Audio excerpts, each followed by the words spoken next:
मुंबई महानगरपालिकेचा अर्थसंकल्प आज सादर केला जाणार. पायाभूत सुविधा प्रकल्पांवर लक्ष केंद्रित केले जाण्याची शक्यता. सध्याचे कर दरही सुधारित केले जाणार का, याकडे लक्ष.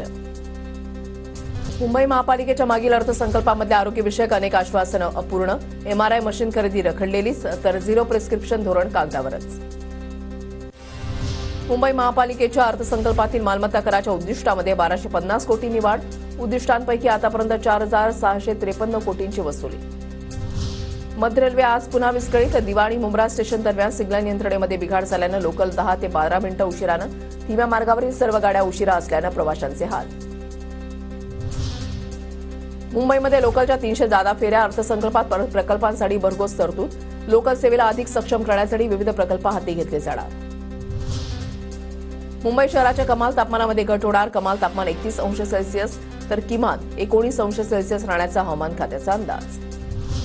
मुंबईमध्ये उद्या आणि परवा पाणीपुरवठा बंद राहणार. पवई अँकर ब्लॉक ते मरोशी जलबोगदा नवीन जलवाहिनी कार्यान्वित केली जाणार. SLK पूर्व, H पूर्व आणि G उत्तर विभागामध्ये पाणीपुरवठा बंद. शिवाजी पार्क मैदानामध्ये धूळ नियंत्रणासाठी गवताची लागवड करा. महाराष्ट्र प्रदूषण नियंत्रण मंडळाचे आदेश. पावसाळ्यापूर्वी क्रिकेट खेळपट्ट्यांचे क्षेत्र वगळता संपूर्ण मैदानामध्ये गवताची लागवड करण्याचे पालिकेला आदेश. LICच्या 68 इमारती अतिधोकादायक. म्हाडाच्या दुरुस्ती मंडळाच्या संरचनात्मक तपासणी अहवालामधून स्पष्ट. कुलाबा, फोर्ट, गिरगाव, दादर, माटुंगा ठिकाणांच्या इमारती.